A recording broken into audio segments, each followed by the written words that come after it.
Assalamualaikum students. Today we are going to continue our chapter biodiversity. So today we are going to discuss kingdom classification. Previously organisms were classified into two kingdoms. पहले जितने भी living organisms थे उनको दो kingdoms में classify किया गया था। किन बेसिस पर? सेल वॉल के बेसिस पर, कि वो ऑर्गेनिजम्स जिनके पास सेल वॉल होती है उनको प्लांट किंगडम में रखा था, और वो ऑर्गेनिजम्स के जिनके पास सेल वॉल एब्सेंट होती है उनको किंगडम एनिमल किंगडम में रखा था। फिर इसके बाद so now we are going to discuss some differences about plant kingdom and animal kingdom. In plants locomotion is absent, but in animals locomotion is present. Plants respond to external stimuli slowly, but animals respond to external stimuli rapidly. Plants do not eat and animals eat. In plants, conductile and contractile system is absent, while in animals, conductile and contractile system is present. Conductile means होता है nervous system and contractile means होता है muscular system. In plants, cell wall is present, but in animals, cell wall is absent. फिर इसके बाद to kingdom classification के बाद three kingdom classification आई, क्योंकि टू किंगडम क्लासिफिकेशन में जो लिविंग ऑर्गेनिजम्स प्लेस किए थे उनमें कन्फ्यूजन आ रही है। इस तरह से थ्री किंगडम क्लासिफिकेशन आई।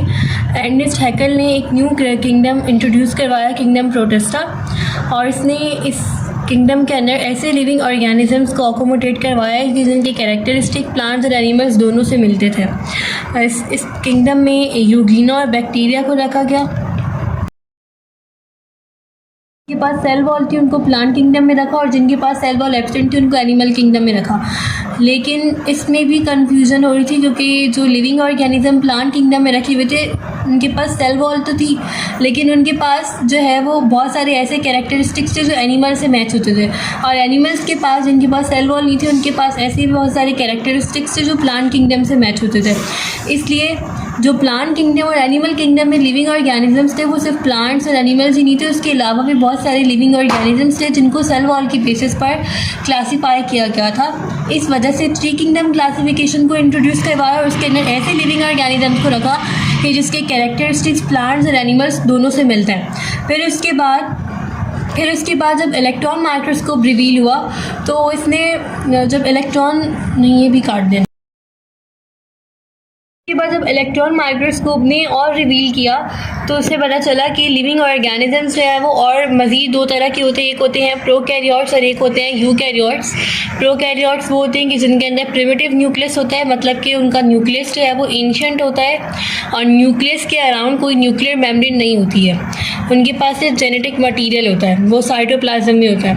और यूकैरियोट्स वो होते हैं कि जिनका न्यूक्लियस जो था वो प्रिमिटिव नहीं था, न्यूक्लियस एडवांस था और इसके अराउंड न्यूक्लियर मेम्ब्रेन थी।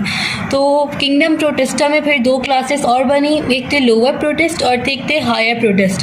लोअर प्रोटिस्ट में वो लिविंग ऑर्गेनिजम्स थे कि जो यूनिसेलुलर थे लेकिन वो प्रोकैरियोटिक थे, और हायर प्रोटिस्ट में वो लिविंग ऑर्गेनिजम्स थे जो यूकैरियोटिक थे और यूनिसेलुलर थे। तो प्रोटिस्टा में, किंगडम प्रोटिस्टा में सिर्फ ऐसे ही लिविंग ऑर्गेनिजम्स थे जो यूनिसेलुलर थे, लेकिन फिर उसकी दो क्लासेस बन गई, हायर प्रोटिस्ट बन गया और हायर प्रोटिस्ट बने और लोअर प्रोटिस्ट बने।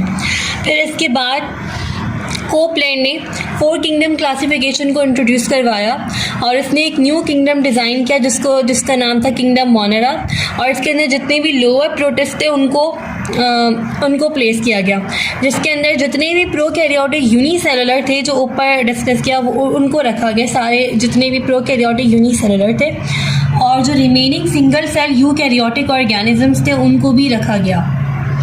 मतलब कि पहले जो हायर प्रोटिस्ट थे उसके अंदर किंगडम प्रोटिस्टा में पहले जो लोअर और हायर प्रोटिस्ट थे, लोअर प्रोटिस्ट के अंदर प्रोकैरियोटिक यूनिसेलुलर आते थे, मतलब सिंगल सेल थे और प्रोकैरियोटिक थे, लेकिन हायर प्रोटिस्ट में यूकैरियोटिक यूनिसेलुलर भी थे और यूकैरियोटिक मल्टी सेलुलर भी थे। तो किंगडम मोनेरा में जो लिविंग ऑर्गेनिजम्स थे वो लोअर प्रोटिस्ट थे, प्रोकैरियोटिक यूनिसेलुलर, और इसके अंदर सिर्फ यूकैरियोटिक यूनिसेलुलर था, यूकैरियोटिक मल्टी सेलुलर इंक्लूड नहीं किए गए थे। किंगडम मोनेरा में सिर्फ लोअर प्रोटिस्ट थे, मतलब प्रोकैरियोटिक यूनिसेलुलर, और यूकैरियोटिक यूनिसेलुलर ऑर्गेनिजम्स को किंगडम मोनेरा में रखा गया था।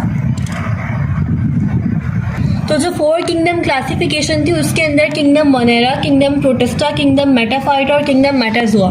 किंगडम मोनेरा में लिविंग ऑर्गेनिज्म लोअर प्रोटिस्ट थे और यूकैरियोटिक यूनिसेलुलर थे, ठीक है। फिर उसके बाद किंगडम प्रोटिस्टा में सिर्फ हायर प्रोटिस्ट थे कि जिनके अंदर